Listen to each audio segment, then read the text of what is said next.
uso un po' questo concetto di allenare alla vita, essere allenatori alla vita, perché lo trovo in questo momento il concetto più importante per noi genitori e per noi educatori. E nel lavoro dell'allenatore, se penso agli allenatori delle vite dei miei 4 figli, trovo che gli allenatori hanno fatto questo lavoro grande, straordinario, con i miei figli, che erano molto più bravi di me a puntare sul fatto che fossero in grado di fare fatica, di tollerare la frustrazione e di stare dentro una cornice di regole che erano del mister e non erano molto negoziabili. Cioè, io riflettevo soprattutto nel passaggio da scuola elementare a preadolescenza, e poi da preadolescenza ad adolescenza, che fatica gigantesca facevo io a tenere i miei figli in un copione, ecco, di allenamento, dove io ero l'allenatore e io fornivo, no? Percorsi in salita, regole, responsabilità nuove. Vederli crescere per me significava dare nuove responsabilità e nuovi compiti, ma io, nella mia posizione di genitore, moltissime volte facendo questo ottenevo come risposta: quanto rompi le scatole. Oppure, considerato il lavoro che faccio io e il lavoro che fa mia moglie, che è psicopedagogista, ma proprio tutti e due ci dovevano capitare con questo mestiere, ma proprio in questa famiglia dovevamo nascere. Poi in realtà però li accompagnavo allo sport oppure le uscite con gli scout, e io mi accorgevo che lì facevano parecchia fatica e non erano così refrattari, che non so, tornavano, no, sulla macchina dopo aver fatto 2 ore di sport: papà, stasera il mister mi ha ucciso. E dicevo: vabbè, non andarci più la prossima volta, meglio un figlio vivo che morto, no? E dopo 2 giorni, come un soldato pronto a tornare a fare sport. E anzi, papà, non farmi far tardi, che il mister si arrabbia, neanche un minuto di ritardo. E dico: ma come? Ti chiamo a tavola tutte le sere, arrivi dopo un quarto d'ora? Com'è che... E dicevo: pensa il mister dello sport, no? L'allenatore, che potenza incredibile che ha nel dare le transenne che non sono negoziabili. E credo anche che la cosa succede in questo modo, che uno va lì e il mister non è che gli dice, io penso mio primo figlio è Jacopo, sei un po' stanchino oggi, allora relax. No, dà per scontato che se tu vieni da me, io e te faremo fatica. Sei stanco, non mi interessa. E dico, da una parte, ecco, propongo questa immagine iniziale perché da una parte credo che oggi un po' la cultura molto molto attenta, devo dire la cultura del mio mestiere, molto empatici, molto attenti, molto sintonizzati ai bisogni della crescita, in realtà alla fine ci ha fatto fare questa operazione che è diventata un po' paradossale, cioè un po' tornata addosso, di guardare i nostri figli come persone con una fragilità che va protetta e che noi dobbiamo continuare a pensare, perché se smettiamo di pensarla, quella fragilità probabilmente ce li rompe i nostri figli, e quindi noi entriamo, no, dentro poi a un senso di colpa, a un senso di fallimento che non riusciamo a gestire, e di rimando. Questa cosa invece non coincide col modello dell'allenatore, cioè l'allenatore non li vede fragili i nostri figli, li vede potenziabili, li vede strutturabili, li vede fortificabili. L'allenamento è una dimensione del tempo della crescita che fortifica e struttura, e quindi l'allenatore dà per implicito che dentro alla relazione con me si fa fatica. Cioè penso anche, non lo so, guardavo tante cose che accadono nel mondo anche dello scautismo con noi genitori. Io ho avuto 4 figli che non hanno fatto tutti gli scout, alcuni sì, alcuni no, ma il primo andava, pioveva, e tutti gli davano la mantella. La quarta, 8 anni dopo, tutto un lavoro sul meteo, tutto uno scambio sulle chat, ma è il caso. E la risposta degli scout è sempre: ma noi mettiamo la mantella e andiamo. Cioè è come se ci dicessero: guardate, voi avete paura che il vostro pulcino sotto la pioggia si restringa, noi invece abbiamo l'esperienza che ci dice che il vostro pulcino sotto la pioggia si fortifica, cresce, diventa grande, no? Quest'idea di cominciare a lunedì a guardare il meteo del fine settimana successivo, dico, è una cosa nuova, no? Nel mondo della genitorialità, è una cosa che ci riguarda un po' tutti, credo, perché abbiamo fatto tanti passi in avanti rispetto alle generazioni dei genitori precedenti, che non erano così attenti alla nostra tutela, anche alla nostra integrità emotiva. Hanno fatto dei danni giganteschi, lo sa bene uno che fa il mio mestiere e che a volte lavora con 30, 40 o 50 anni, che sono ancora impantanati nel dolore di relazioni con genitori che non hanno saputo sintonizzarsi con bisogni profondi. Però al tempo stesso credo che noi veniamo da una generazione di genitori che non ci ha mai considerato fragili e a rischio proprio di non farcela. Fondamentalmente, anzi, forse loro hanno immaginato che eravamo anche fin troppo bravi a farcela e ci hanno detto tantissime volte: vai, fai, questa è una cosa che spetta a te. Rifletto, visto che siamo dentro una scuola, no? Su tante cose che ci dicono nel lavorare sulla relazione genitori-insegnanti. Siamo dentro una scuola, no? Se io parlo con i genitori, tante volte il genitore viene a chiedere aiuto perché: dottore, ma lei non sa quei docenti come ce li rompono i nostri figli, no?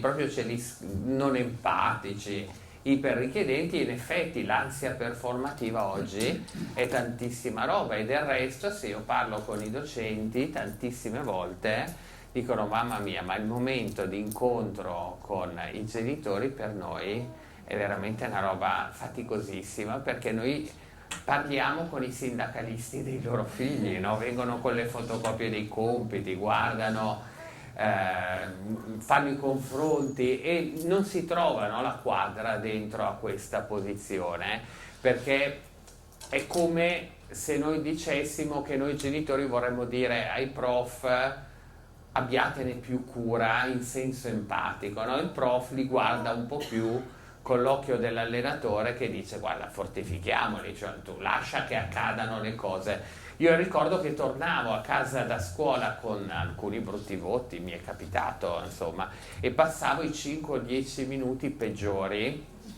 della mia giornata, ma la cosa che avevo certa è che, finita quella tempesta lì, mia mamma e mio papà tornavano dentro alle loro vite. Cioè quella tempesta serviva a dirmi: questa roba è roba tua, quindi fatene carico, perché non era più una cosa. Dopo che l'avevano commentata, dopo che c'erano stati sopra, loro andavano nelle loro vite. Ecco, per noi invece è una cosa che ci fa sentire tremendamente responsabili. E più noi ci prendiamo la responsabilità, per esempio, del successo o dell'insuccesso a scuola, nello sport, nelle relazioni, negli innamoramenti, tanto più loro perdono la bussola della loro personale autonomia e del loro direzionamento. Provo a darvi due storie che per me attenzione, sono storie che io raccolgo, ma potrei aver fatto esattamente io gli stessi identici errori nella mia postura di papà, perché io poi, avendo 4 figli, credo di aver fatto più errori di tutti voi messi insieme, quindi non so chi, a meno che voi non ne abbiate 5, allora è probabile che ne fate più di me.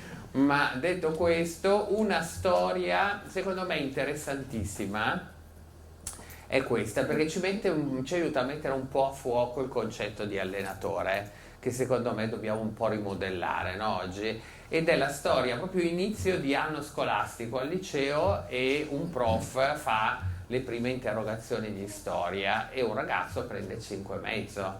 Questo me l'ha raccontato il prof. Dopo una settimana, appuntamento del genitore, della mamma in questo caso, che arriva veramente con gli occhi fuori dalle orbite, ma non è rabbia, è proprio ansia preoccupata, perché lei dice: prof, io non riesco a capire come lei ha fatto a dare 5,5 a mio figlio, perché noi abbiamo studiato come dei pazzi, tutto un plurale, pluralis maestatis, guardi, abbiamo studiato, abbiamo ripetuto, io le assicuro che mio figlio sapeva tutto, quindi per me è inconcepibile, perché lui ha preso 10 alle scuole medie, arriva qua, storia 5,5, e non ci stava dentro. E la mamma, il prof prova a dire alla mamma: guardi, ma è la prima interrogazione, lei si fidi che si parte da qui e noi arriveremo ben oltre. Ma la mamma dice: no, per me questa roba non è possibile, perché io so quanto abbiamo studiato e le assicuro che sapeva tutto. Guardi, facciamo una prova, mi interroghi. E questa, quando è chiaro che noi raccontandocela sorridiamo, ma se noi fossimo stati lì con la mamma, noi ci accorgevamo davvero che lei in quel momento sentiva un po' come se fosse caduto il mondo, no? Come se si fosse fermato il mondo dentro alla vita sua di mamma e alla vita del proprio figlio.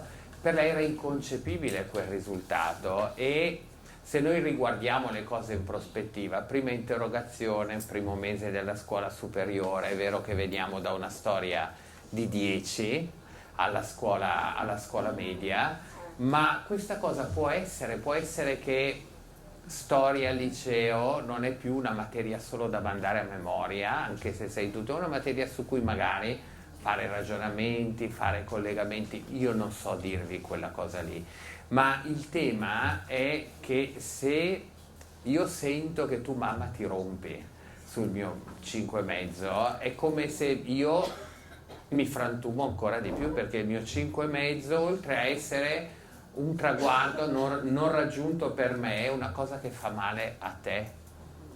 Se voi guardate quello che è accaduto a scuola negli ultimi 10 anni, un fenomeno mai visto prima sono gli attacchi di panico, che sono una cosa, nessuno di voi probabilmente ha visto un compagno che prima di un'interrogazione o di un compito in classe ha avuto un attacco di panico, no? Mentre oggi davvero le scuole sono attrezzate. E qua mi verrebbe da dire, nonostante sono a scuola, io faccio piccole rivoluzioni: togliete le app del registro elettronico dai vostri telefoni. Io, lavorando con genitori ansiosi, mi accorgo che a volte vanno 20 volte al mattino a guardare se è arrivato il voto, no? E quindi un figlio poi torna a casa e te lo racconta: c'era mia mamma sul pianerottolo che mi aspettava e aveva gli occhi fuori dalle orbite. E quello che accade è che nel momento in cui tu prendi un voto, che è un voto, non è niente, è un voto, è come dire una tacca sul percorso che ha tantissimi possibili significati diversi, no? Ma se quel voto frantuma così tanto la stabilità emotiva del tuo genitore, quel voto ti trasforma in un serial killer.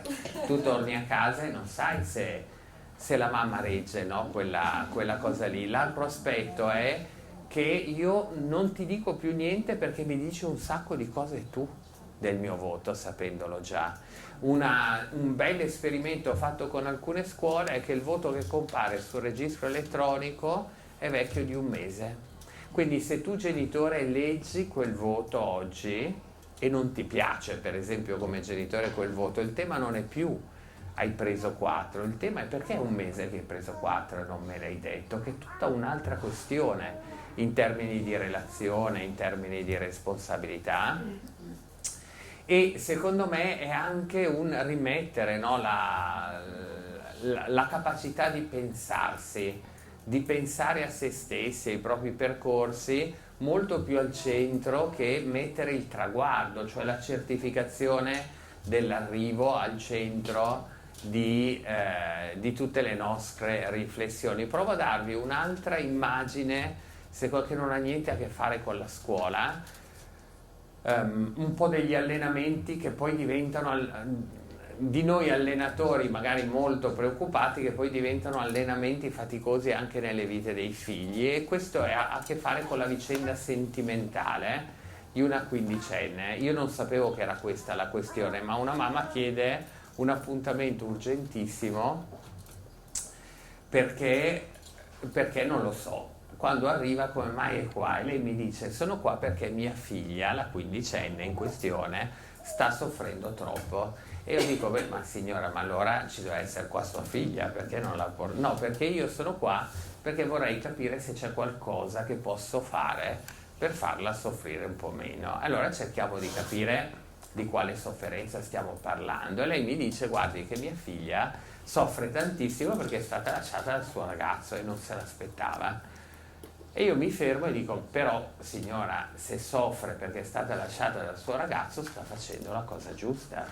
Cioè noi dovremmo essere preoccupati se una quindicenne che amava ed è stata lasciata non soffre, perché vuol dire che non capisce niente delle cose importanti della vita. Quello è un dolore che non possiamo toglierle.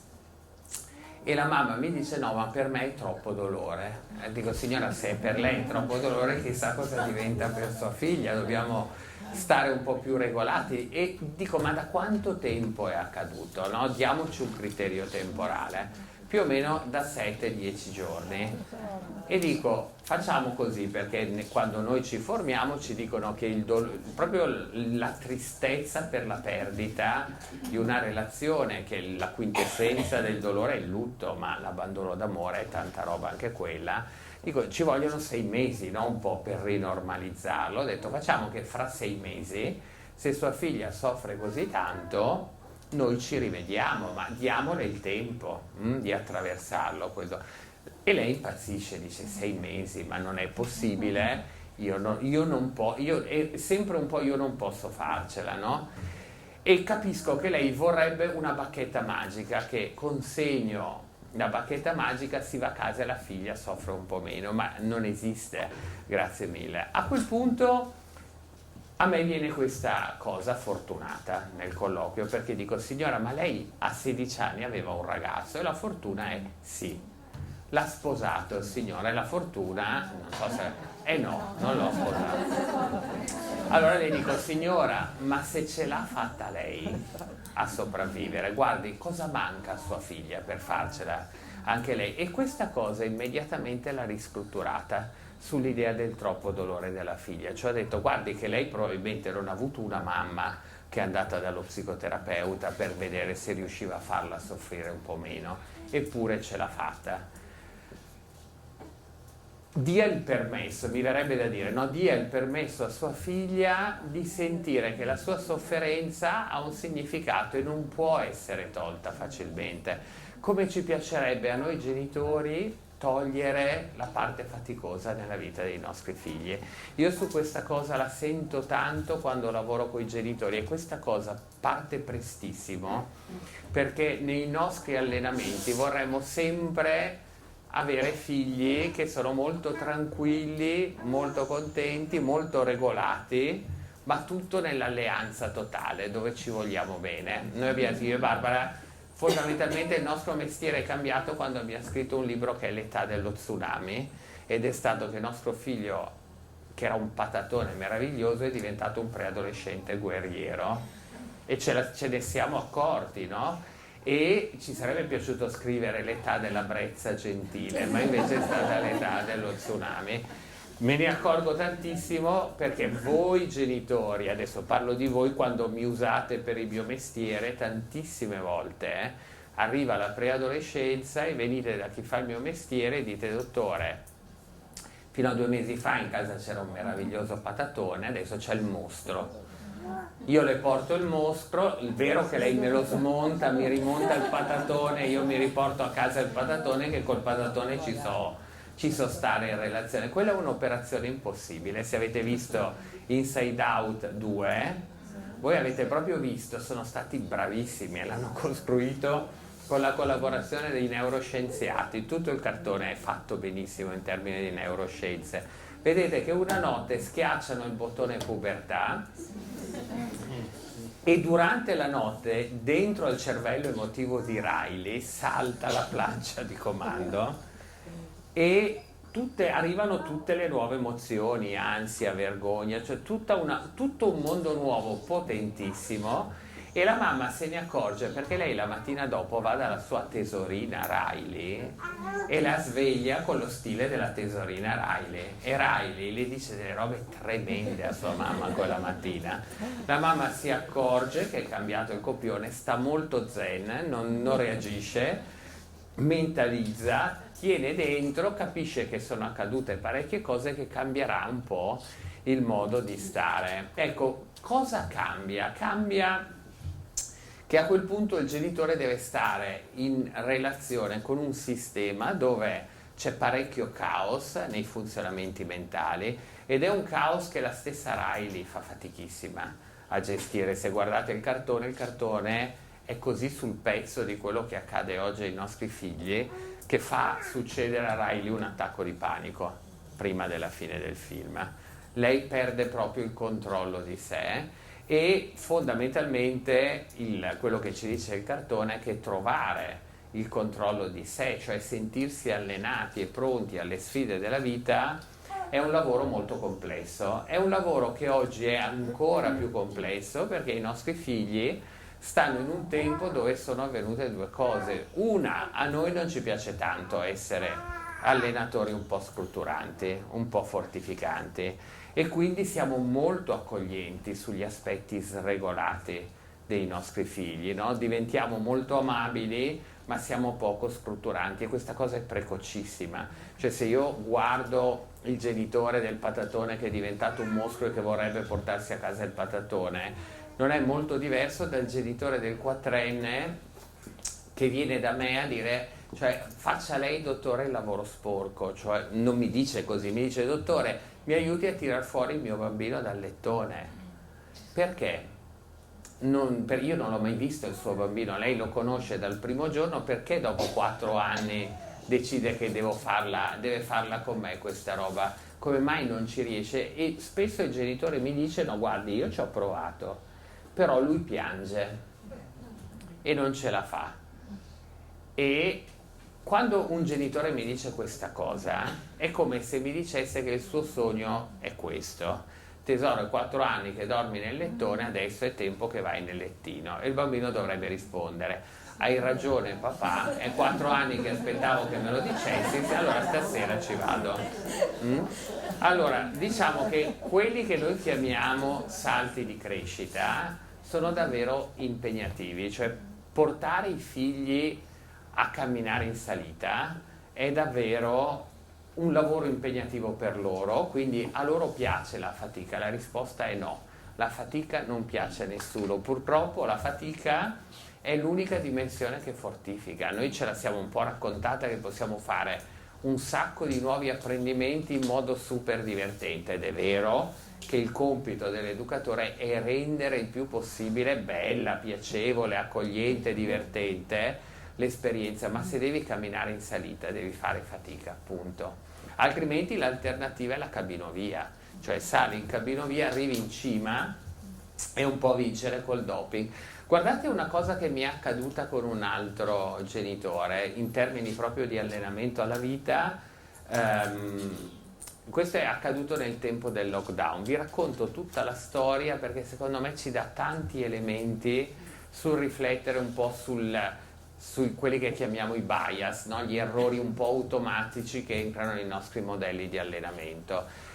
È il tempo del lockdown e questo ragazzo è alle scuole medie. Ci sono i compiti in classe sono tutti dentro allo schermo del PC, e la mamma ha questo pensiero poco virtuoso: se io mi nascondo sotto la scrivania noi prendiamo dei voti pazzeschi, giusto appunto noi, no? E lei non resiste a questa roba qua, quindi sta sotto la scrivania. Da noi sono durati 100 giorni il lockdown, non so se anche nella vostra provincia è così tanto, ma in 100 giorni abbiamo una fioritura di voti meravigliosi che voi non ve ne fate un'idea. Poi malcapitato torna a scuola e c'è un crollo verticale, no, dei voti, ma quello che accade è che i prof sono colpiti perché era talmente costante tutto quello di buono che era stato fatto negli ultimi mesi che convocano il genitore, no? E la domanda è: ma cosa sta succedendo nella vostra famiglia? C'è un lutto, c'è una malattia, vi state separando? Perché noi un salto così drastico, no? Dal prima al dopo, oppure che cosa sta accadendo al ragazzo? E lì la mamma non ha il coraggio di dire la verità, dice no, adesso torno a casa, però poi sente che questo copione non ha funzionato, no? Quindi chiede una consulenza e quando ci guardiamo diciamo: signora, bisogna essere adulti, cioè lei ha fatto vincere suo figlio col doping e il sistema antidoping ha rilevato il bias, quindi bisogna avere il coraggio di dire la verità, perché per la scuola è troppo importante. Ma soprattutto per suo figlio, cioè noi siamo più che autorizzati a fare errori, però se ci siamo accorti che è un errore, e la mamma chiaramente diceva: mamma mia, ma che figura è tornare indietro dalla scuola? E dico: però guardi, è una figura che bisogna imparare a fare, io però sono qua con lei, lei la faccia, poi torna da me e vedrà che noi rimaniamo interi. Quindi essere sempre base sicura, anche dentro alle situazioni che magari sono un po' frantumanti. La cosa bellissima è che la scuola, senza saperlo, fa veramente un copione terapeutico, perché quando la mamma torna e dice: guardi, è andata così, la prof che parla con lei dice: grazie signora, sa che è stata veramente coraggiosa a dirci la verità, perché adesso noi sappiamo chi è davvero suo figlio, che non è quello degli ultimi 3 mesi, è quello di adesso, e quindi capiamo che il nostro lavoro da fare con lui è diverso, altrimenti sbagliavamo tutto. Guardi che abbiamo fatto un passo in avanti incredibile. Quindi la signora torna molto rinfrancata, perché oggettivamente è stata in qualche modo compresa, no? Profondamente.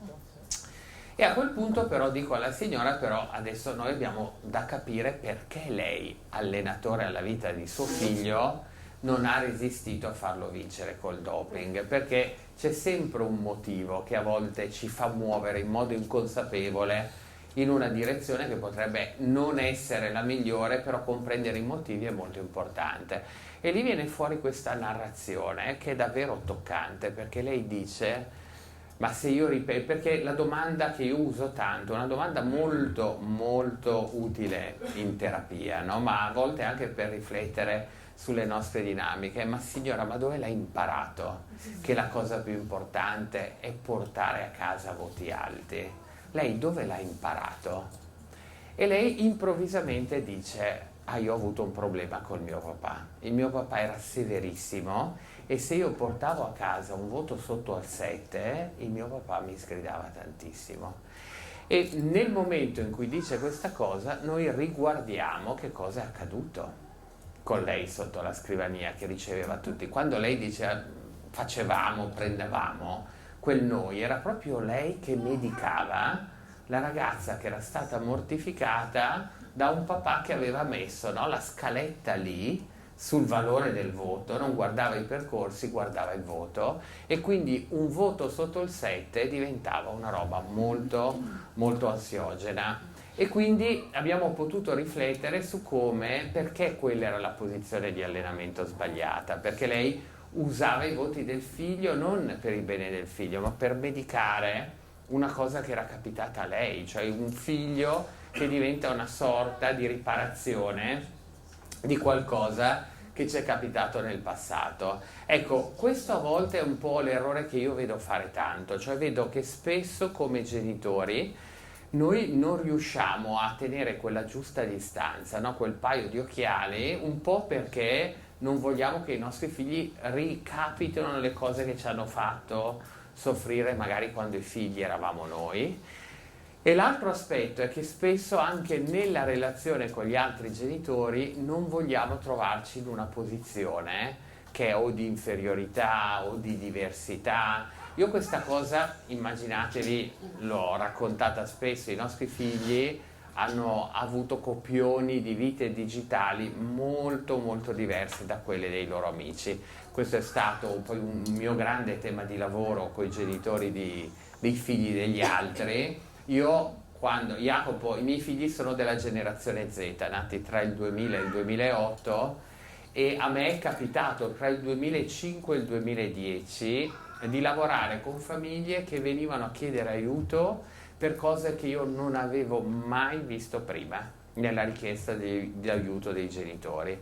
Allora non c'erano gli smartphone, c'erano solo i computer connessi in casa, e con i computer connessi in casa, senza TikTok e senza Instagram, perché c'era solo Facebook, io ho visto i primi casi di adescamento online, i primi casi di cyberbullismo, la navigazione nella pornografia con un tema, proprio una frase che una delle mamme che più mi ha veramente messo un'impronta è una mamma che arriva piangendo e mi dice: dottore, mi aiuti perché lei non sa che siti va a vedere tutti i pomeriggi il mio patatone. Lei proprio ha usato la parola patatone, mi è rimasta attaccata, e dentro a quelle lacrime mi colpiva tantissimo, perché lei non solo era la mamma di un patatone, va nella cronologia del computer e vede un patatone mostruoso, cioè una roba che lei non si aspetta, no? Di avere un bambinone che vede quelle cose. Ma la seconda fatica nel lavorare con lei è che quando io lavoro con lei, perché noi abbiamo bisogno di essere base sicura, cioè piangiamo per il dispiacere che è accaduta questa cosa a nostro figlio, ma dobbiamo rimanere comandanti nella tempesta e saper fare bene le cose, ma lei non ce la fa, e quello di cui mi accorgo è che lei è rimasta traumatizzata non solo come mamma, ma anche come donna, guardando le cose che guardava il patatone. Cioè lei per la prima volta, andando sui link delle cronologie del proprio figlio, vede delle cose che per lei come donna sono impensabili, quindi il lavoro diventa prima di tutto ristrutturare lei come base sicura, sentirla capace di relazionarsi con quel tema e poi metterla a disposizione del proprio figlio per rifare, no? Un po' tutto il passaggio. Sono arrivato qua per dirvi che guardando cose che per me erano impensabili, ho imparato a pensarle perché i genitori me le portavano, nessuno me le aveva insegnate. Chi ci aveva parlato di sexting, cyberbullying, pornografia a 10 anni, quando quella roba lì non si poteva fare, non c'erano gli strumenti, io la imparo guardandola nella vita delle famiglie che chiedono aiuto, e a quel punto mi accorgo, no, che c'è un mondo davvero nuovo, in cui gli allenamenti alla vita cambiano tantissimo, e soprattutto noi genitori perdiamo status, perdiamo posizione, perdiamo ruolo, perdiamo visione, perché lì accadono cose che se non le avevamo neanche immaginate o pensate, come possiamo educarle, come possiamo gestirle. Quindi in casa mia arriva questa roba per cui c'è una mamma e un papà che cambiano tutti i copioni digitali del mondo, quei copioni che il mondo sta scegliendo, no? Produciamo l'editto. Le tre cose che sono avvenute ai nostri figli è che non hanno potuto possedere uno smartphone fino alla fine della terza media, non hanno potuto iscriversi a un social media prima dei 16 anni, e non hanno potuto fare la transizione della console di videogioco da console che aveva bisogno delle cartucce per giocare, noi avevamo quella in casa, a console connessa con le community multiplayer. Ecco, se voi avete magari letto 2 settimane fa le raccomandazioni e linee guida della Società Italiana di Pediatria, consegnate al mondo 2 settimane fa, voi scoprirete che nel 2025 i pediatri hanno deciso non dare lo smartphone prima dei 13 anni, non iscrivere a un social media prima dei 18, raccomandazioni per il mondo, e tenere molto molto regolata l'esperienza del videogioco. Diciamo che noi l'abbiamo fatta sta roba nel 2010, io avrei dovuto avere dei figli che mi dicevano: papà, sei meraviglioso, per fortuna che in casa abbiamo te che ci dici no, che ci aiutano a crescere. È stata una lotta dura, senza paura, quindi è stata una situazione di tiro alla fune molto intensa, dove i nostri figli quella era proprio la loro narrazione, era: ma proprio a noi ci dovevate capitare voi, cioè tutti i genitori degli altri stanno andando in un'altra direzione. E la loro percezione era di una sofferenza notevole, perché non avevano cose che gli altri avevano, e quindi gli abbiamo davvero, a volte credo che i vicini di casa abbiano sentito che eravamo i peggiori genitori del mondo, che io mi dico, alcuni vicini quando sentono certe urla dicono ma quelli fanno quel mestiere, non andateci mai. Vi dico questa roba qua non per commentare il mio mestiere, ma per dirvi che non eravamo genitori con la ricetta facile, pronta, e i nostri figli funzionano esattamente come i figli di tutti gli altri, cioè non sono assolutamente stati sintonizzati e accoglienti. Per noi è stato molto importante avere una visione dall'alto però della loro crescita, cioè individuare bene quali erano gli spazi di crescita che andavano sviluppati e quali erano i percorsi e gli strumenti che loro non avrebbero magari mai scelto per sé, perché ne avrebbero scelti altri. Jacopo ci ha detto che se noi gli compravamo la console che si connette al mondo, lui giocava con quelli che parlano inglese, quindi ci stava dicendo io imparerò l'inglese molto meglio se voi mi regalate la console iperconnessa col mondo, no?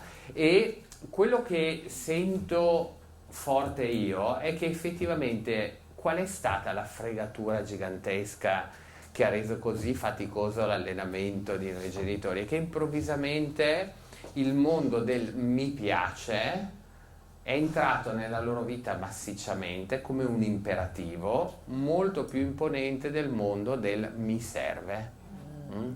E il mi serve è una cosa che di solito entra nella vita dei nostri figli, diciamo così, dentro al progetto educativo dell'adulto, che però lo sa mettere nella vita di un figlio perché il mondo intorno sostiene il progetto del ti serve. Ma se il mondo intorno sostiene tantissimo il progetto del ti piace, più ancora del progetto del ti serve, per il genitore diventa una roba faticosissima combattere contro una corazzata Potionchi del guarda che il ti serve è più importante del ti piace. Io trovo che in questo è clamorosa la capacità di visione di Collodi, che non sapeva niente di neuroscienze, non sapeva niente di tutti gli studi sul cervello fatti nell'arco degli ultimi 30 e 40 anni, che però ci dà la visione concreta del conflitto che oggi abbiamo come educatori nell'allenamento alla vita dei nostri figli. Cioè Collodi che cosa dice? Che c'è Geppetto che è un adulto che ha cura educativa di Pinocchio, e c'è Pinocchio che per definizione è molto maldestro e deve evolvere, è in trasformazione, dovrà diventare un bambino in carne e ossa, ma non sa come si fa, ha veramente bisogno della cura educativa del mondo adulto. A quel punto Geppetto dice guarda, se resti solo nel mio territorio io ti posso insegnare a diventare un falegname, ma la vita da adulto deve avere molte più abilità, molte più competenze, devi andare a scuola. Quindi fa i sacrifici e lo attrezza per andare a scuola. Nel percorso da casa a scuola, Pinocchio diceva bene, vado a scuola, esce di casa, va verso la scuola e arriva Lucignolo. Lucignolo è proprio il pusher del ti piace, quindi Geppetto lo educa al ti serve, e arriva Lucignolo che gli rende molto attraente il guarda che io ti offro il ti piace, e gli dice la scuola faticosa, in salita, se vieni da me, paese dei balocchi, ci si diverte, si ride dal mattino alla sera. Pinocchio è al bivio, cioè la capacità di Pinocchio di scegliere la strada giusta è molto limitata, fino ai 14-15 anni, a volte fino ai 16-17, oggi anche fino ai 18-19, la maturità cognitiva che permette di avere le risorse per resistere al tantissimo ti piace che c'è nel mondo dei nostri figli non è lì pronta. E quello che accade è che Pinocchio, usando gli strumenti che ha, sceglie il mi piace e abbandona il mi serve, entra nel territorio di Lucignolo e a quel punto va nel paese dei balocchi, dove succedono un sacco di cose bellissime per lui. Non le percepisce, lui pensa neanche un minuto al dispiacere che sta dando a Geppetto, perché non è in questione in quell'esperienza del paese dei balocchi.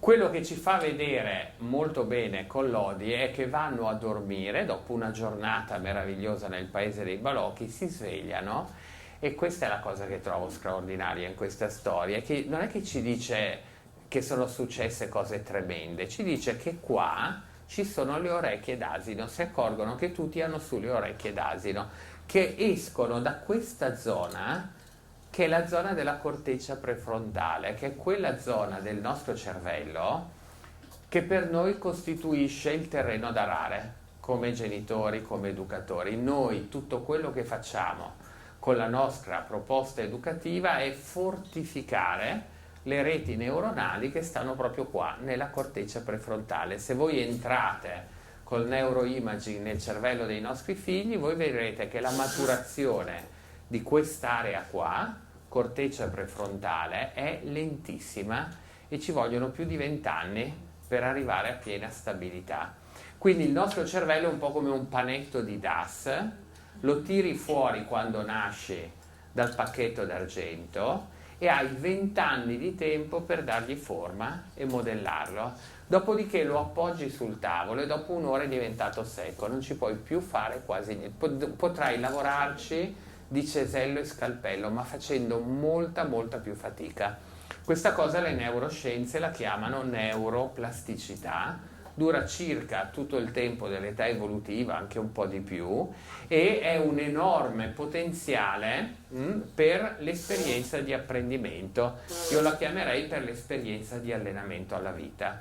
La cosa concreta è che per mettere dentro cose nella corteccia prefrontale il cervello deve essere sfidato, deve essere portato in palestra e generare muscolatura emotiva, cognitiva e socio-relazionale non è un lavoro semplice, è un lavoro faticoso, non è un lavoro che dà gratificazione istantanea. Fondamentalmente l'educazione è un incredibile investimento sulla gratificazione ritardata, mentre il paese dei balocchi è proprio la culla della gratificazione istantanea. Quello che è accaduto ai nostri figli dalla generazione Z in avanti, cioè dal 2000 in avanti, perché il tema grande per cui avete qua stasera un medico, psicoterapeuta che arriva in ritardo di un'ora e state qua ancora ad ascoltarlo, è che il dato di fatto è che in effetti la cosa che più è entrata in sofferenza negli ultimi 25 anni è la mente dei nostri figli. I nostri figli hanno dei corpi super integri, non ci sono sbucciature da nessuna parte. Il farmacista un giorno mi ha detto che non vende più i cerotti con sui personaggi dei cartoni animati. Vuol dire che siamo riusciti a tenere i loro corpi ultra protetti, ultra garantiti da qualsiasi genere di cosa che li potrebbe frangere, no? rendere fragili. Ma in questo momento noi abbiamo i peggiori indicatori di salute mentale in adolescenza degli ultimi 50-70 anni, ed è un paradosso perché abbiamo fatto talmente tanti progressi di conoscenza su cosa fortifica il cervello, cosa struttura le reti neuronali, cosa allena veramente la mente, e sembra che ci siamo persi in un bicchiere d'acqua perché non riusciamo a garantire con i nostri stili educativi e prendendo quello che c'è là fuori nel mondo le cose che servono a sculturare e fortificare, diciamo, la capacità di resilienza. Per me il concetto di base è principio di realtà. La capacità dei nostri figli di stare nel principio di realtà e di sentire che ce la fanno.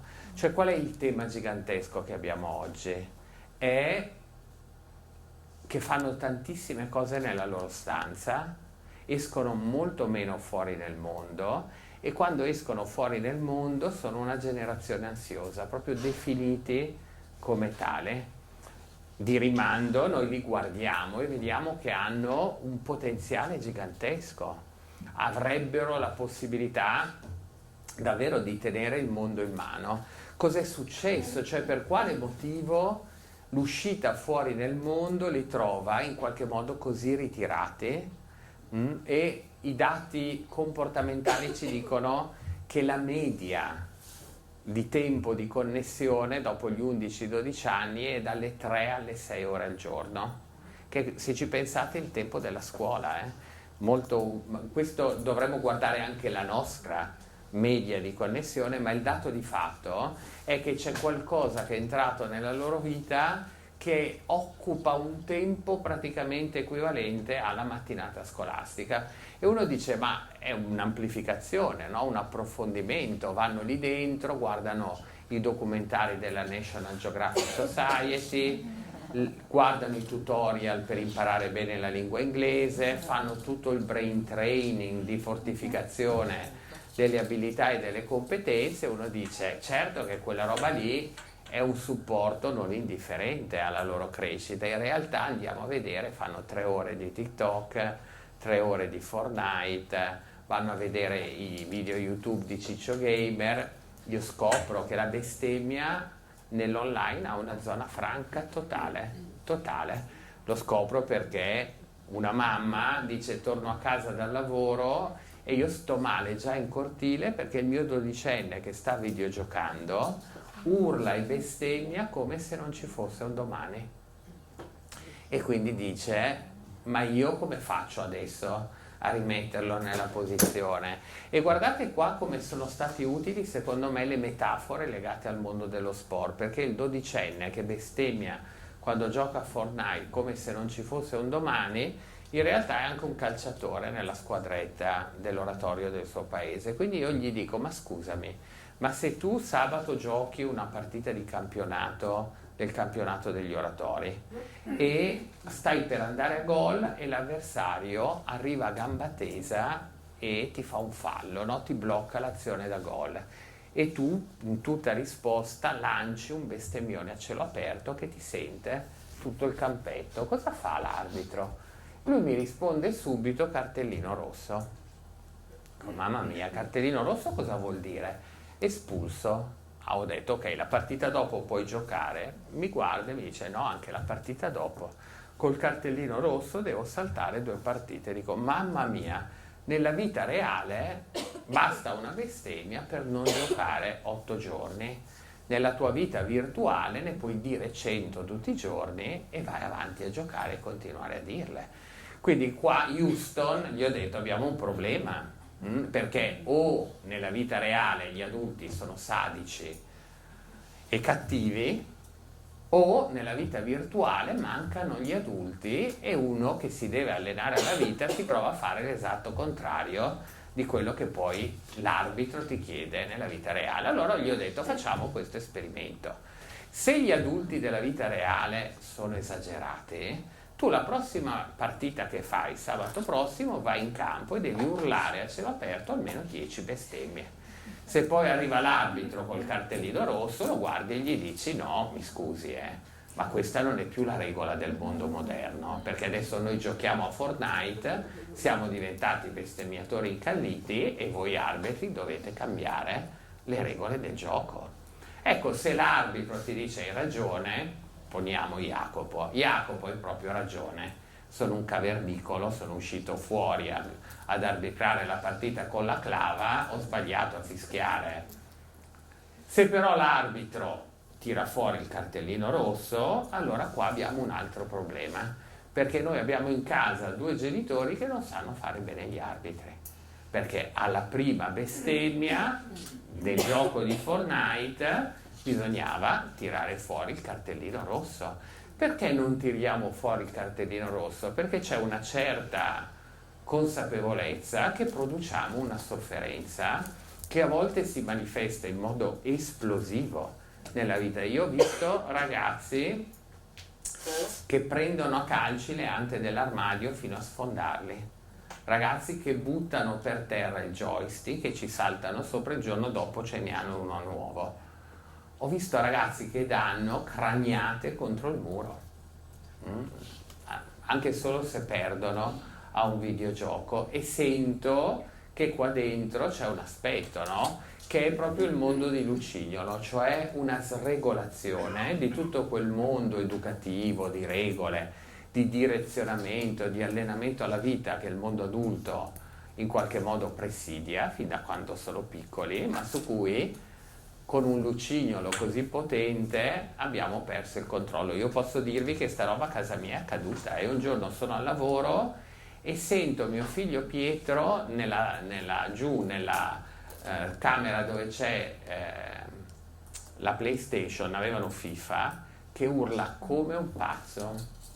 Io non sapevo bene cosa stesse capitando, quindi scendo e dico: Pietro, ma con chi stai urlando? Con gli altri? Ti porto al pronto soccorso, perché chi sono gli altri che qua sei qua da solo? Papà non capisci niente, gli altri della partita, gli avversari. Dico di nuovo, ma gli avversari, a chi stai urlando? Che io non vedo persone che possono raccogliere il tuo urlo. E i giocatori della squadra avversaria. Gli ho detto: Pietro, che non accada mai più. Quindi io adesso salgo e ti sia chiaro che se ti risento urlare contro gli altri, perché io non ti sento urlare contro gli altri quando giochi a basket sul campo del tuo campionato, se io ti risento urlare contro gli altri vuol dire che abbiamo in casa qualcosa che ti allena all'esatto contrario di ciò per cui noi facciamo tanti esperimenti di allenamento alla vita nella vita reale. Quindi io salgo, poi continua, uomo avvertito, mezzo salvato. Quando io risento, sappi che si blocca il gioco e per una settimana cartellino rosso. Poi ricominci e vediamo se questa cosa te la sei messa dentro.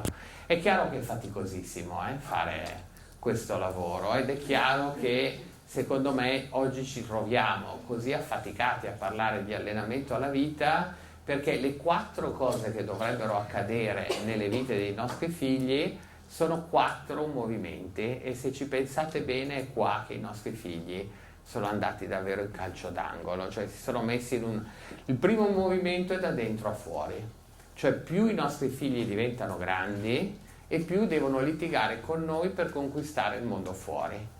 Quindi dovrebbero litigare per la bici a 11 anni e andare in giro con la bici, per il motorino a 14-15 anni e andare in giro col motorino, dovrebbero litigare perché fuori c'è un mondo di amici con cui fare cose e in realtà là fuori non c'è quasi più nessuno, perché sono tutti dentro a darsi appuntamento, dentro alle varie community, ma quello che sa il nostro cervello è che per strutturarsi e fortificarsi ha bisogno di stare fuori nel mondo. La scuola li obbliga a farlo ed è molto importante che la scuola quest'anno fino ai 18 anni sia diventata una scuola smartphone free, perché vuol dire rimettere la vita reale al centro di un tempo significativo della giornata dei nostri figli e se la scuola ce la fa a imporre un tempo lungo smartphone free dovremmo riuscirci in parte anche noi genitori dentro la nostra relazione educativa. Comunque resta il dato di fatto che la prima cosa che ci dicono le ricerche è che negli ultimi 10 anni il movimento della più cresci e più ti sposti da fuori a dentro, che è il movimento più contro natura che possa esistere nella vita di un preadolescente e di un adolescente. Il secondo movimento è da protezione ad esplorazione, questo ci riguarda moltissimo. Cioè mentre quando sei piccolo hai molto bisogno di protezione, man mano che cresci hai molto bisogno di esplorazione, di uscire fuori nel mondo a fare cose e chiaramente anche a rischiare livido, caduta e spucciatura. Su questa roba noi siamo diventati totalmente affaticatissimi, cioè siamo spaventatissimi dalle uscite fuori nel mondo. Io vi potrei elencare decine di situazioni in cui il conflitto grande era che il genitore imponeva dei no, ritenendoli di allenamento alla vita, che in realtà servivano a preservare l'ansia del genitore e quindi mandavano in cortocircuito poi il figlio. Una mamma proprio mi dice: dottore, lei non sa quando vedo il puntino che si sposta, stava parlando di geolocalizzazione, io come mi sento tranquilla? E io lì sono stato davvero perturbante, perché io gli ho detto, signora, ma lei si deve sentire agitata, quando lei deve imparare a sentirsi agitata quando suo figlio è fuori nel mondo, perché se noi non tolleriamo l'idea che l'uscita fuori nel mondo comporta che debba affrontare dei rischi e dei pericoli e glieli togliamo tutti, guardate, la posizione di noi genitori può essere rispetto al rischio di due tipologie, glielo togliamo tutto e quindi facciamo tutto un lavoro, ci hanno chiamato noi genitori del terzo millennio genitori elicottero e genitori spazzaneve. La letteratura sulla genitorialità ci dice elicottero perché presidiamo tutto, se vediamo un pericolo facciamo soccorso istantaneo, ti salvo io figlio mio. Genitore spazzaneve perché stiamo davanti e togliamo tutti gli spigoli, tutte le tutto lisciato, così non inciampano mai. Che cosa facciamo con questa roba? L'esatto contrario di quello che fa l'allenatore sportivo. Cioè noi consideriamo loro ultra fragili, quindi bisognosi di protezione e che ogni cosa li romperà. In questa prospettiva la crescita è un continuo fornire protezione e tenere nello spazio della protezione riducendo lo spazio dell'esplorazione. Però posso proprio dirvi che la pedagogia, che a volte è una scienza un po' antipatica per noi genitori, ci dice invece che la crescita è esporre i nostri figli progressivamente a dosi maggiori di rischio. Cioè la domanda che noi dovremmo farci è: quanti rischi in più corre mio figlio quest'anno rispetto all'anno scorso? E che capacità chiaramente io gli ho messo a disposizione per saperli affrontare.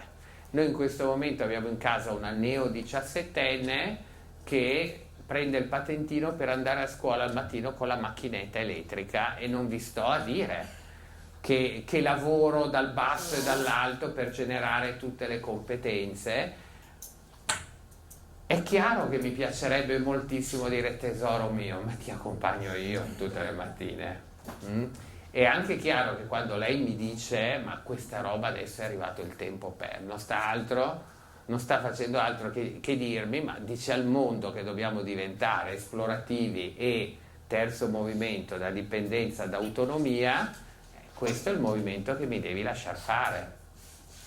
Mio figlio Jacopo, giusto per darvi l'idea di come sta roba è una sfida continua, finisce il lockdown e durante l'estate, lui era iscritto all'università e fondamentalmente l'ha fatta tutta seduta in camera perché non ha capito niente dell'università, ha fatto gli esami ma veramente non ha capito niente, però arriva l'estate e lui che cosa fa? Cosa viene a fare da noi genitori? Ci dice: io quest'estate ho deciso con 2 miei amici che vado a Capo Nord con la macchina. Dico: ma non puoi andare a Rimini, figlio mio, che ce l'abbiamo. E dico: a Capo Nord è tanta roba, con la macchina, perché io che cosa ho fatto? Ho continuato a vedere sta macchina che si muoveva per migliaia di chilometri e faceva tutti gli incidenti del mondo, tutti. Perché dicevo: non è che hai guidato tanto. E poi in realtà uno dei 3 era un grande guidatore, un grande viaggiatore, uno dei 3 amici, ma il tema grande era che se io guardo cosa mi sta chiedendo proprio i movimenti che io sto insegnando al mondo, cioè mi sta dicendo da dentro a fuori: mi avete tenuto chiuso in una scatola tutto l'anno, ho 20 anni, io ho bisogno di andare fuori nel mondo, ho 3 settimane di libertà, mi prendo tutto il mondo che si può, vado in cima al mondo. Sarà questo, no? Il motivo, non ce l'aveva mai detto che voleva andare a Capo Nord, improvvisamente gli arriva il desiderio. Mi sta dicendo che io non posso sentirmi compresso e protetto a 20 anni.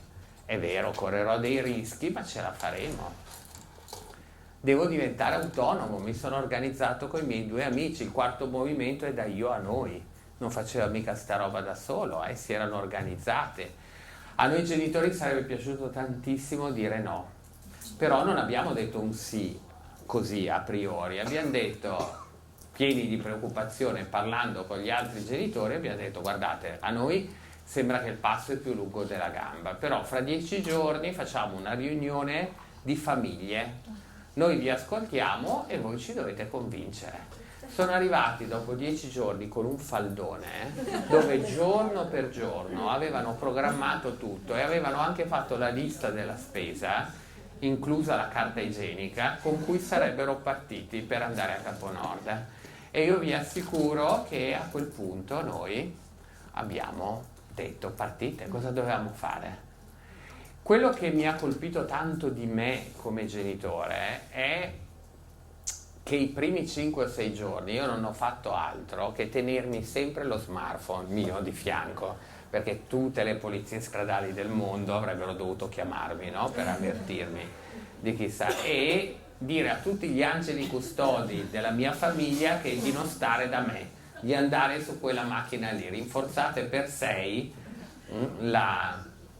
e fondamentalmente loro facevano questa cosa: uno faceva una telefonata, uno al giorno al suo genitore, l'altro faceva le foto e le metteva su Instagram, faceva le stories di Instagram, e Jacopo, qua orgoglio di papà, faceva una storia dove scriveva la giornata, una storia breve, e noi tutti i giorni quindi ricevevamo il commento della telefonata ricevuta, guardavamo le fotografie e leggevamo la storia di Jacopo. Ecco, in zona quinta, sesta giornata io ho sentito che dentro di me era molto più forte il desiderio di guardare le cose che raccontavano del loro viaggio piuttosto che la paura che gli sarebbe successo qualcosa, e questa cosa me l'hanno proprio insegnata loro, la disvelo perché per me è andata così, e ogni giorno sempre di più per noi è stata una festa sapere che certo, se ve lo racconto è perché non sono morti e sono tornati interi,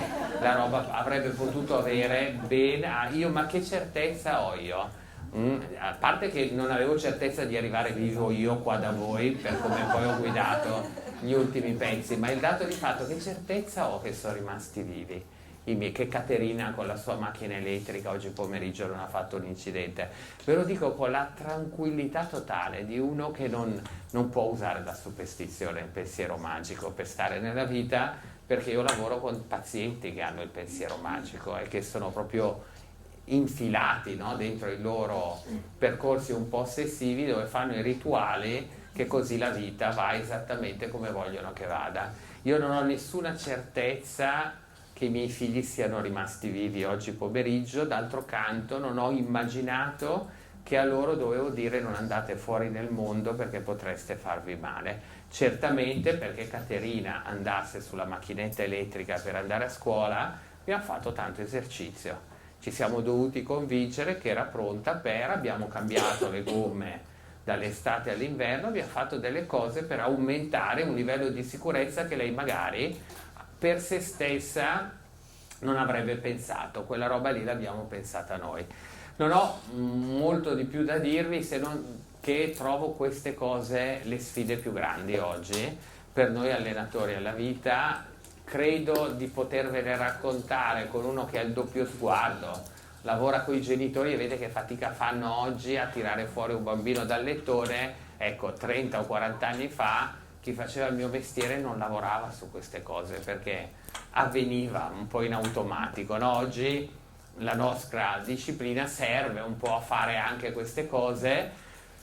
Sento enorme, non mi fermerò mai da dire quanto questa roba ha reso così faticoso il nostro essere comunità educante, il nostro essere genitori, l'impatto del digitale nelle vite dei nostri figli. Avevamo immaginato che sarebbe stata una vita decisamente più bella, più facile, e lo è, perché oggi comunque il navigatore mi ha fatto arrivare qui e ha trovato lui tutte le strade alternative che io non avrei mai saputo.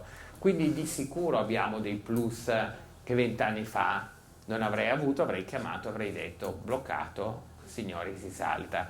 Ma d'altro canto quei plus lì in età evolutiva non sono stati plus, hanno generato una sofferenza. Le 4 cose sono deprivazione di sonno, deprivazione sociale, depotenziamento dei funzionamenti cognitivi e dipendenza. Guarda caso noi dovevamo produrre il movimento da dipendenza ad autonomia, ci troviamo con dei figli che hanno enormemente attivati. Quando si vede un figlio, avete mai dato calci alle ante dell'armadio quando la mamma vi chiudeva la plancia di Monopoli e vi diceva adesso basta giocare? No, vuol dire che Monopoli vi faceva giocare, quando interrompevate il gioco non vi piaceva, però rimanevate regolati, perché oggi se interrompi un videogioco uno diventa matto, probabilmente perché il videogioco ti fa giocare, come faceva Monopoli, ma ha aggiunto tutta una serie di altre cose che non servono ai nostri figli, che servono tantissimo a Lucignolo e al mercato che produce profitto, e chiaramente noi siamo entrati in un'arena faticosissima, complessissima, dove io sto usando il mio mestiere per dire come il mio mestiere fornisce al mondo educante, alla comunità educante, quelle che io considero buone istruzioni per gli allenamenti alla vita.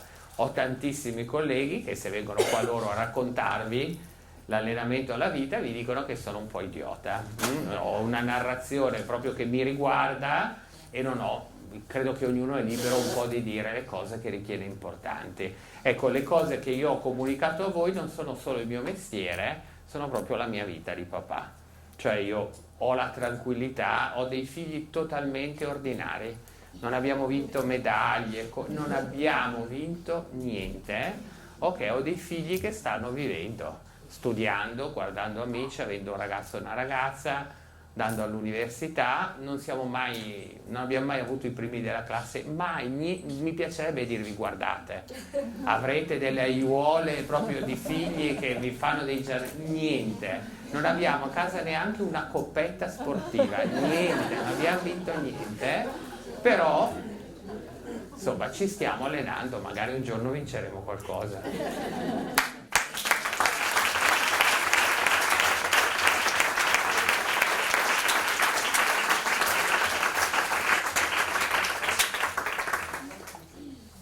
Se qualcuno vuole porre delle domande, ci ha lasciato una mezz'ora in più rispetto all'inizio, quindi potete porle alzando la mano o alzandovi magari, così si sente meglio anche dal posto. Prego. Tanto grazie per gli stimoli che sono sempre interessanti come genitori. Quello che mi chiedevo è, secondo lei, quanto siamo diventati soggetti noi al mi piace come genitore? Quanto effettivamente gli piace ai nostri figli e quindi interveniamo magari meno perché siamo un po' più soggetti al mi piace piuttosto che al ti serve. Secondo me questa è una bellissima domanda, perché io mi accorgo di questo, che noi abbiamo anche noi tutti i nostri mi piace, no? E proprio qualche giorno fa un papà una sera diceva questo: certo che a me mi arriva il lunedì il resoconto di tutto il tempo che ho passato nel paese dei balocchi digitale, e mi è capitato l'ultimo lunedì di vedere quanto tempo era e di chiedermi: ma tutto sto tempo cosa avrei potuto fare di diverso? E lui ha proprio sentito che aveva perso un sacco di mi piace con il figlio. Cioè implicitamente quello che ci accade è che noi alla fine diventiamo anche molto ansiosi, molto preoccupati, molto direzionali, molto performativi sulle vite dei figli, perché vorremmo che tutta la parte doveristica venisse assolta e la parte piacevole però non ce la siamo messa dentro. E a me verrebbe da dire: è davvero tanto importante quando siamo genitori tutelare tanto il tempo del piacere con i figli, che non è un tempo facile. Io provo di nuovo a farvi un esempio. Nell'ultimo libro dovevamo davvero dare idee concrete poi ai genitori, perché gli dici tiriamoci via il digitale, ma poi... E vi prendo un esempio che è sempre stato un consiglio che ho dato ai genitori, che è la serata cinema con un figlio. Fino a 8 anni fa la serata cinema con i preadolescenti, con i figli, era un momento che loro amavano tantissimo e sgridavano il papà o la mamma se quella sera si permettevano di non essere a casa. In questo momento non la sta facendo quasi più nessuno, perché se voi stasera tornate a casa da vostro figlio di 10, 11 o 12 anni, gli dite: guarda, quel signore ha detto che da questa settimana, una sera alla settimana, ci sediamo tutti sul divano e guardiamo un film. La prima risposta di vostro figlio sarà: che palle. Se poi gli dite che l'ho detto io, dico ma anche ancora quello lì che ci rovina la vita, perché sono proprio il più detestabile. Potrei leggere messaggi su messaggi che mi arrivano dai vostri figli. Ma detto questo, la domanda, cioè il commento che palle alla serata cinema, la domanda che ci dovremmo fare noi è: ma da quando guardare Billy Elliot insieme a un figlio di 11 o 12 anni è diventato che palle, se 8 anni fa guardare Billy Elliot gli faceva uscire le pupille dagli occhi? È davvero che palle? Punto di domanda. No, la risposta è che vi dice che palle perché lui ha già in mente tutto il suo copione che è in camera sua a fare le sue cose con il suo videogioco, quindi non c'è alternativa che all'altezza di quell'ingaggio dopaminergico. Quando un figlio dice che palle, la gran parte dei genitori poi mi dice: ha visto, dottore? Cosa ci fa? Così impotenti, come se noi avessimo il figlio gigante e noi fossimo dei formaggini alti così che noi ce lo dobbiamo subire. Caspita, ma a 11 anni, se voi entrate nella sua corteccia prefrontale, è un formaggino, voi avete una forma di grana al posto nella... Dico, sarete più forti voi, no? Cioè, sarete capaci di dire a un figlio: guarda, che palle o non che palle, ti tocca perché noi abbiamo deciso che a noi ci piace, però ve lo dovete davvero far piacere, perché la prima roba che di nuovo il genitore che ha un altro mi piace che lo aspetta è che vostro figlio, vi do la certezza che per 3-4 volte boicotterà quella. Che palle, non se... per 3-4 film cercherà di dimostrarvi che a nessuno... E cosa facciamo noi? Di te non se ne può più, sei proprio... Invece di... guarda, invece a me piace tantissimo, guarda, devi star qua perché noi ce lo guardiamo fino in fondo con te. Alla quarta o quinta volta, se avete tenuto duro e se avete scelto buoni film, non la corazzata Potiochi, per dirla la Fantoni, se avete scelto cose divertenti, voi avrete un figlio che la quinta settimana vi dice: ma cosa guardiamo? Cioè lo avete riabilitato su quella funzione, ma se vi aspettate che sia lui a dare la regia, e l'altra roba è che voi dovete sentire che quella è una cosa che volete. Ha tantissimo senso guardare bei film con i propri figli, ha tantissimo senso in una vita dove urliamo, gridiamo, stare seduti sul divano e ridere perché abbiamo scelto un film di Fabio De Luigi, di quelli che fanno ridere tanto, e basta, abbiamo riso insieme. Il giorno dopo potrà essere che a tavola trovate uno che, se gli fate la domanda: oh, ma cosa ne hai pensato di quei 2 ragazzini dentro quel film? Ve ne dice, vi racconta, cioè abbiamo spostato, no? Abbiamo generato un altro modo, e quindi io trovo che questa domanda qua sia importantissima. I figli boicottano tantissimo oggi quelle esperienze che loro non sanno neanche che gli piacciono, perché non hanno nessuna motivazione interna a scegliere quelle lì invece delle altre, e non le scelgono perché è come il bambino al mare di 7 anni seduto sulla sdraio a giocare col suo videogioco, che la mamma dopo 2 ore gli deve dire: ma vai a giocare un pochino. Questa roba qua per me è proprio il paradosso. Com'è possibile che un bambino di 7 anni arriva al mare? Voi avete mai visto una mamma che 8 anni, o un papà che 8 anni fa deve dire a un bambino al mare: ma vai a giocare un pochino? Smetti di giocare, vieni sotto l'ombrellone che ti ustioni. E i bambini volevano...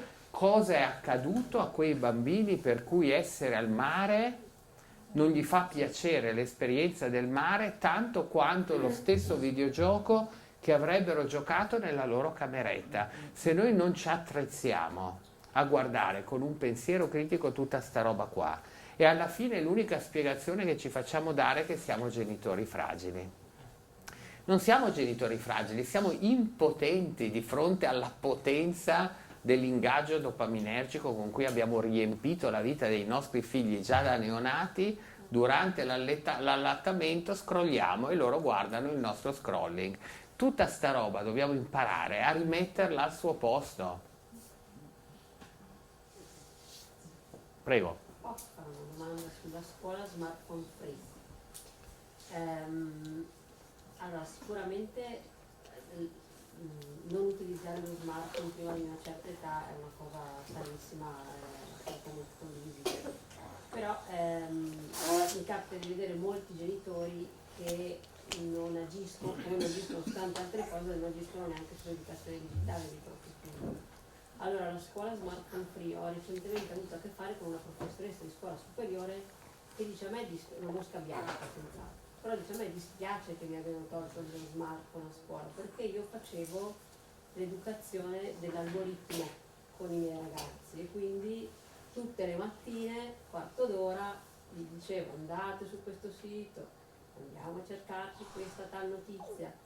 Allora mi chiedo quando... Ma lei può tranquillamente continuare a farla quella prof con una LIM, gli fa vedere tutto il processo senza bisogno che loro abbiano... Non lo hanno sullo smartphone. Allora che gli dia il tema grande è che se io immagino di educare al buon uso dello smartphone facendo quella cosa e mentre sto facendo quella cosa continuano ad arrivarmi le notifiche dal mio Instagram, dal mio TikTok, dalla mia community multiplayer, quella prof non si accorge neanche di come lo smartphone sta interferendo col suo progetto di educazione digitale, perché il tema non è togliere il digitale dalla lezione, il tema è togliere una roba che noi chiamiamo strumento, invece ambiente di vita.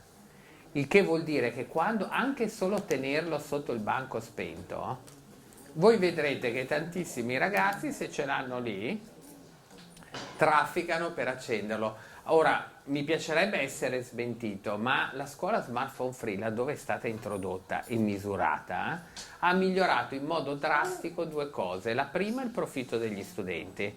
In Svezia hanno misurato dal 20 al 40% di progresso nel profitto in ogni disciplina, ma in tutte le discipline, dall'anno precedente in cui la scuola non era smartphone free all'anno seguente in cui la stessa scuola lo è diventata, facendo fare le stesse identiche prove agli studenti dell'anno successivo. L'incremento è stato 20-40%. Secondo incremento, la socializzazione, la social-relazionalità, videoregistrando i ragazzi all'intervallo e al momento della mensa. Quello che è venuto fuori è... Ora, noi quest'anno secondo me è molto interessante perché è stata molto controversa, io l'ho molto sostenuta, ho avuto molte critiche nell'averla sostenuta, però tutti quelli che dicevano vecchi, antichi, cavernicoli con la clava, i ragazzi non si meritano adulti come voi, che invece che educare vietano e tolgono. Io vorrei avere la conta dei feriti, la conta dei morti, perché io giro parecchio le scuole, e soprattutto ascoltare le narrazioni, al di là dei profitti e della socialità, che i dati oggettivi ci dicono migliora. Ma io vorrei sentire quanti sono i ragazzi che dicono questa scuola fa schifo perché non ha lo smartphone attivo, perché tutta l'esperienza che stiamo vedendo e facendo sulle narrazioni dei ragazzi stessi è che non hanno la percezione di aver perso niente dentro alla scuola, niente. Salve, allora io sono una mamma orgogliosa dei figli pieni di cicatrici, perché abbiamo un bellissimo quartiere in cui i ragazzini ancora si suonano e vanno fuori a giocare, quindi ho comprato il cerotto spray perché non mi bastavano più le spazi normali, però sono una docente altrettanto poco orgogliosa, perché vorrei tanto dirle che succede questo nella mia scuola, di vedere i ragazzi che hanno riacquistato la capacità anche di socializzare. Purtroppo ci ritroviamo a riempire i ragazzi di note perché appena possono tirano fuori il cellulare, o che nei momenti di intervallo la prima cosa che fanno purtroppo è quella di andare subito a recuperare il cellulare, tant'è che noi lo abbiamo vietato anche durante le pause, ma appena ci si gira, il sorvegliante si gira, i ragazzi la prima cosa che fanno. E glielo dico con molto rammarico perché ci sentiamo impotenti, ma anche delusione, perché anch'io speravo fosse un modo per recuperare la socialità, per rivedere i ragazzi con la testa alta e non sempre bassa, invece è diventata una lotta continua per noi docenti ed è un fallimento, ma anche una delusione grande perché su questo però sono troppo dentro. Su questo io mi sento di dire che quando io parlo della scuola vera smartphone free è la scuola con l'armadietto dove al mattino entri, lo chiudi lì dentro e tu non hai più il contatto con l'oggetto. Dico questo non dico questo perché se leggete un libro incredibile scritto da una psichiatra, che è un libro che ha fatto il giro del mondo e si intitola L'era della dopamina, quando lei racconta, lo smartphone, se è un ambiente di vita dopaminergico come il paese dei balocchi, funziona come un campo magnetico e tu hai il tuo centro dopaminergico che è il pezzetto di ferro costantemente richiamato. Io faccio sempre questo esempio, uno molto goloso. Se mi mettete qua un vassoio di pasticcini, provate a immaginare, io arrivo qua pure in ritardo e vi dico vabbè intanto io me li mangio, no? E voi siete lì che è un'ora che mi aspettate. Allora è chiaro, no, che non me li mangio e li lascio lì, ma io se li ho lì per tutto il tempo del mio incontro con voi ho un pezzo del mio cervello che continua a dire mangiali, mangiali, mangiali. Se voi non me li fate vedere, me li portate fuori, me li avete fatti vedere, per 10 minuti il mio cervello continua, poi si stacca. E questa è la scuola smartphone free, è una scuola che se ha deciso che l'oggetto smartphone è un campo magnetico, e lei l'ha raccontato benissimo, appena un minuto io voglio andare, il mio cervello dice devo stare lì. E io lo voglio staccare, voglio permettere a quel cervello di godere di tutto il resto.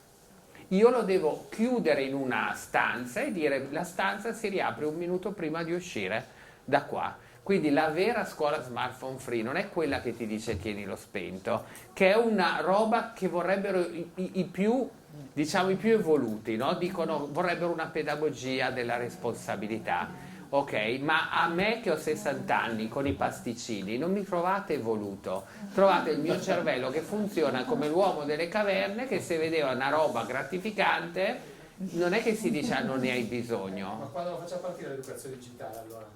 Quando la facciamo partire? Ma possiamo farla partire tranquillamente in classe con i tablet della scuola su cui gli insegniamo a che cosa devono fare attenzione. Cioè se il concetto, ma il tema è questo. Insegnano a mangiare i pasticcini dicendo che sono in pasticceria.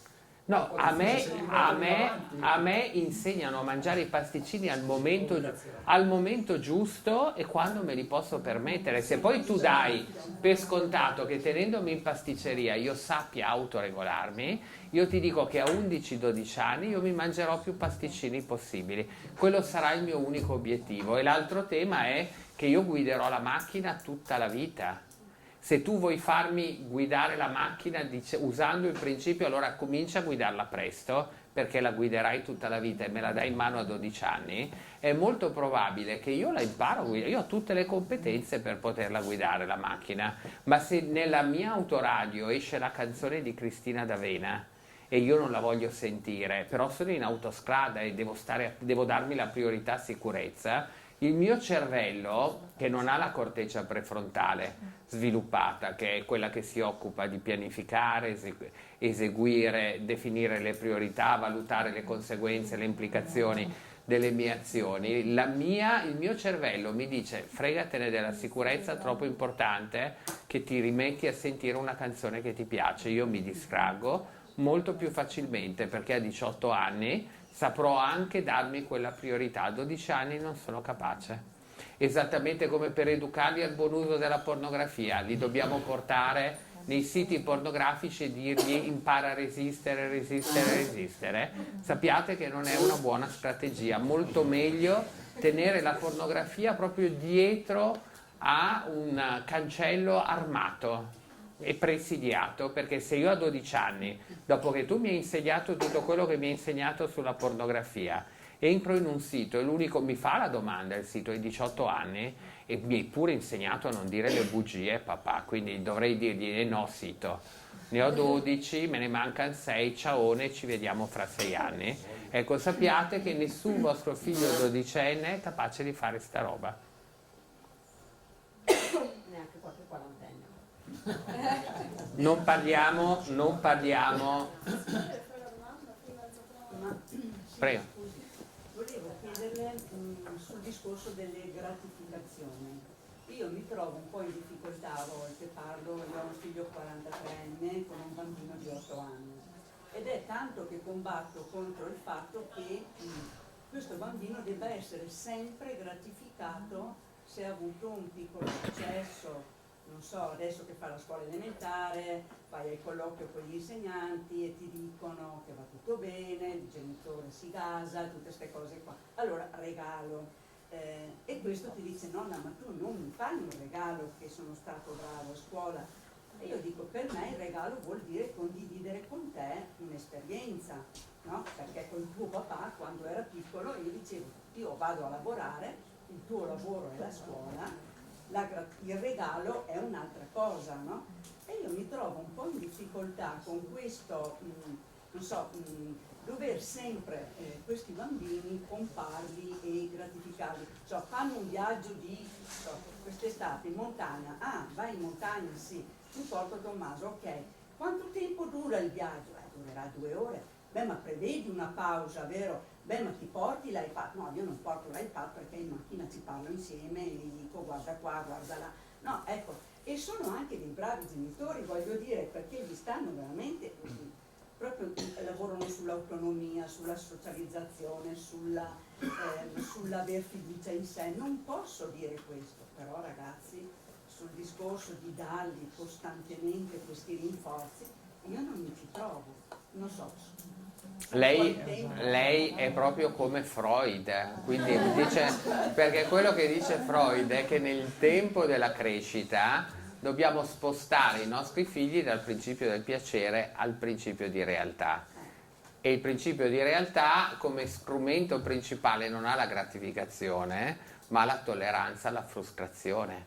Quindi quando lei dice lo porto in montagna per 2 ore, ce la farà, chiacchiererà con me e userò altri strumenti, e che lei sta investendo proprio, sta abituando suo figlio al fatto che molto probabilmente quando andrà al lavoro da grande e non gli diranno sei stato splendido e meraviglioso tutti i momenti, lui rimarrà intero lo stesso, perché se avessimo colleghi di lavoro dato sei stanchino oggi, sì, riposa, se il mondo andasse così va benissimo, solo tanta gratificazione. Detto questo, io trovo che effettivamente su questo dobbiamo dosarci un po' meglio. Probabilmente a noi piace tantissimo vedere i nostri figli felici, ecco perché gratifichiamo tanto, ed è una roba bella gratificare, perché vedi immediatamente un bambino che ti dice sei il mio supereroe.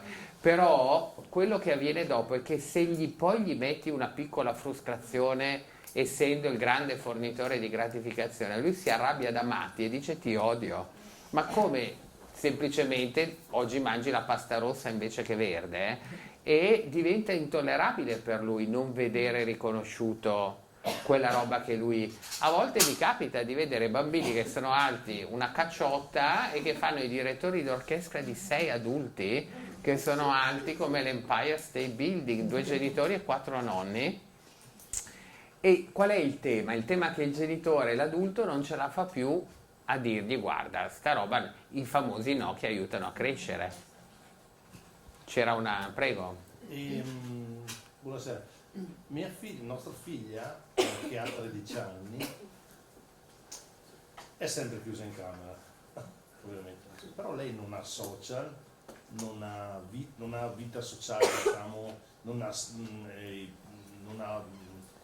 videogame, non gioca a videogame. Lei è una appassionata di musical, ascolta sulle varie, come si chiamano, YouTube e così via, vede, ascolta i musical, canta, però comunque ha il suo mondo, non fa uso di social, non fa uso di videogame, non gioca online, ha anche il telefono ma non ha vita sociale con il telefono, però comunque ha comunque il suo mondo ed è chiusa dentro la sua bolla, tipo ad esempio stasera vediamo un film insieme, che palle, e così via. Allora, lì secondo me è questo, cioè bisogna che quella bolla adesso si apra al mondo, quindi cercate un laboratorio teatrale, di espressività teatrale, cercate un coro, ecco, che aumenti tutto questo genere di appartenenza. L'idea è mandarla fuori, passare dall'io al noi, renderla il più possibile esplorativa e autonoma, Dopodiché quando è nella sua camera è una che ha tanti interessi e segue le Ha sue un sacco di passioni. interessi, però è lei. È Ecco, lei sulle sue allora cose. quello è che bisogna prendere tutto questo mondo adesso e tirarlo fuori dalla bolla. E fuori c'è il coro, fuori c'è la banda, fuori c'è il laboratorio. teatro, c'è Esatto, questo e quindi stile di quella è la andare. forzatura che un po' va messa. Bene. Devo andare per gestire l'impegno della Certo, figlia grande. saluti anche Grazie, a arrivederci. voi, grazie della pazienza. Prego. Buonasera, volevo chiedere qualche consiglio per gestire come genitore queste difficoltà di, diciamo, permettere di avere lo smartphone in terza media, perché quello che si trova un genitore di un figlio di prima media è che la maggior parte di classe di ragazzi hanno, diciamo, il telefono già da elementari, no? Quindi per quanto siamo convinti come genitori che non è una cosa giusta, qualche consiglio per gestire questo percorso che dovrà durare ancora anni? Lì la cosa che serve di più è allearsi con altri genitori, per quanto tanti hanno già scavallato, qua oggi in questo momento nelle comunità serve tantissimo il patto digitale di comunità. Se lo andate a cercare online scoprite che è un'alleanza tra genitori. Adesso serve tantissimo ai genitori dello 0-11 che possono davvero un po' cambiare le regole del gioco. Io vi direi di incrociare la necessità del patto digitale di comunità con le raccomandazioni e le linee guida dei pediatri. Cioè io la cosa che sento è che finalmente da 10 giorni i pediatri che sono i massimi garanti della salute dei nostri figli, cioè se ne prendono proprio la responsabilità per legge. A me verrebbe da dire, ma se l'hanno detto i pediatri, cosa stiamo aspettando? Cioè se i pediatri dicessero che mango e papaya rovinano del 50% l'autostima delle nostre figlie femmine, le fanno diventare obese e sovrappeso, le mettono molto in ansia, le facilitano il cyberbullismo, se ci dicessero tutta sta roba i pediatri, domani quanti di voi vanno a comprare mango e papaya? E altra roba, avete una figlia o un figlio sdraiato sul tappeto che dice se non mi compri mango e papaya io mi faccio fuori. Quanti di voi vanno a comprare mango e papaya? Se i pediatri hanno detto quella roba lì. Detto questo, andate a leggere le raccomandazioni. Chi sono io per dirvi cosa fa bene? Io sono un medico in realtà, però non sono certamente una persona che ha lo stesso titolo di un pediatra e secondo me se i pediatri, Società Italiana, non un pediatra, Società Italiana di Pediatria dice questa roba qua, io credo che lo fanno a ragion veduta, dopo aver guardato tutta la letteratura scientifica che c'è in giro. C'è una domanda? Sì, a questo proposito, sinceramente a me sembra che non si stia facendo tanto terrorismo su questo. Cioè nella narrazione, per esempio, noi siamo un po' fuori fascia d'età, in realtà diciamo che ci stiamo buttando avanti, siamo piccoli, però io sono andato alla riunione della scuola elementare, il nostro figlio è entrato in prima elementare e le maestre dicevano lo so che è difficile togliere lo smartphone ai vostri figli, però bisognerebbe farlo perché sennò poverini.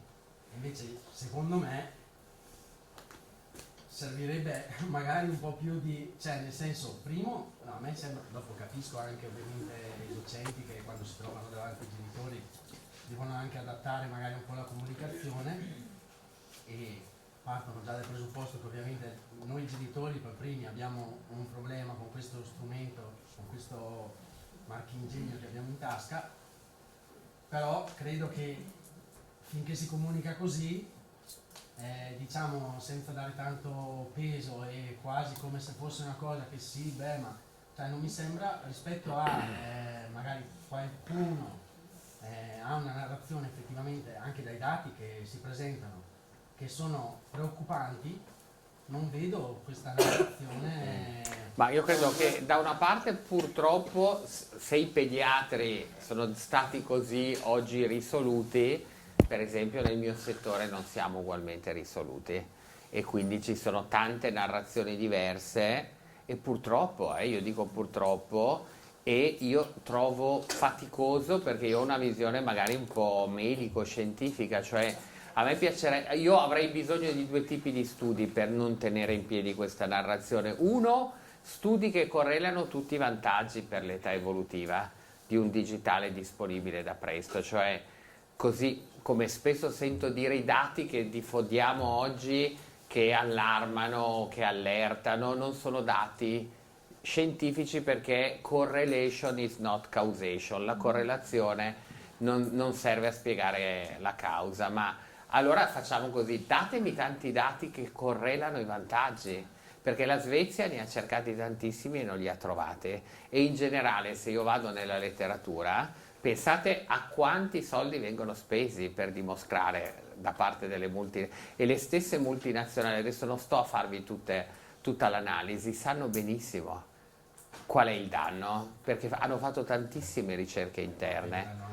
Detto questo, io credo che voi che siete qua sarete i genitori che cambieranno il mondo, e del resto, se facevamo una riunione come questa 40 anni fa, i nostri genitori fumatori erano qua e fumavano tranquillamente. Se andavamo al cinema domenica a guardare un film, di fianco avremmo potuto avere, io ieri sono sceso da un aereo e sul mio aereo i fumatori avrebbero potuto avere, apparentemente la loro zona fumatori, che l'aereo, voglio dire, il microclima arriva subito dappertutto. Abbiamo cambiato quelle robe lì, e se questa narrazione è la narrazione che meglio risponde alla lettura del fenomeno, di un fenomeno che non potevamo conoscere prima e leggere prima, perché abbiamo avuto la generazione Z è stata la generazione delle cavie.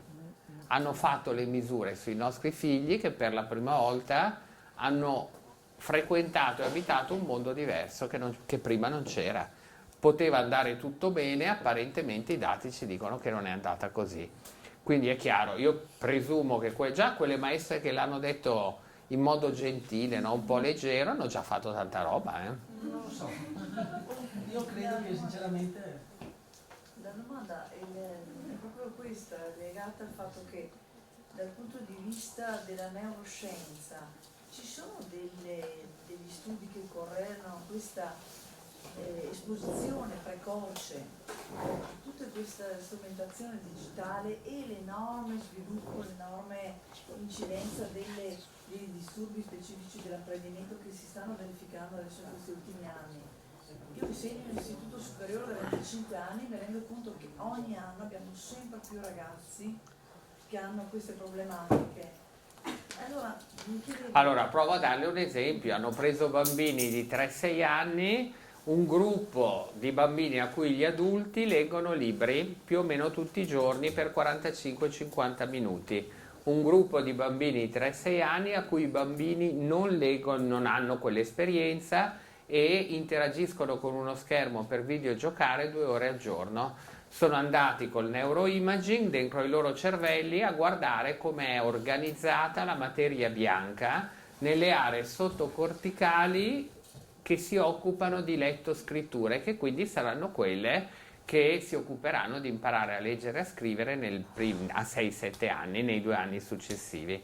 Se dovessi darvi l'immagine, la materia bianca dei bambini a cui si leggono libri è un gomitolo appena comprato in negozio. Bello, tu prendi il bandolo della matassa, la srotoli, è organizzata benissimo. Se tu guardi il secondo cervello, il gomitolo è un gomitolo tutto ingarbugliato. Per spostare uno stimolo dal neurone A al neurone B, devi fare un percorso molto...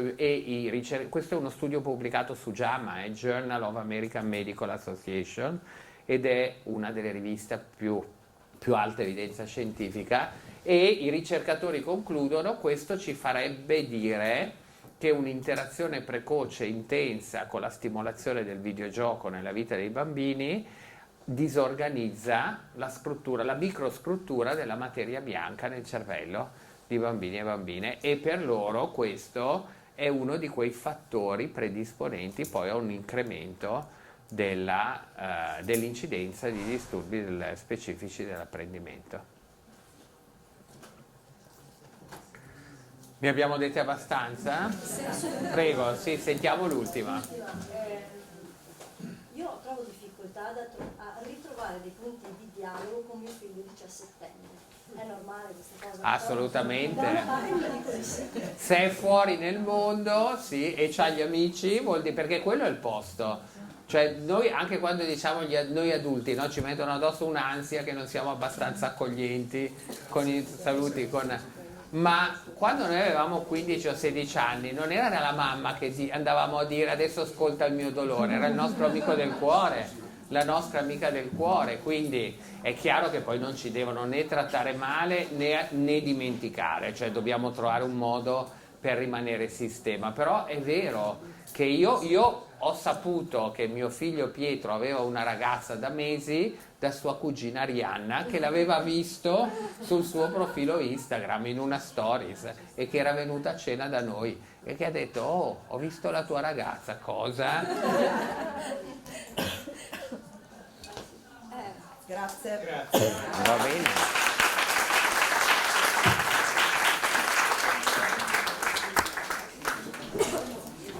Grazie davvero. A voi. Come sempre. Scusate per il ritardo, l'abbiamo recuperato. Sì, abbiamo recuperato, ma sono sempre stimoli.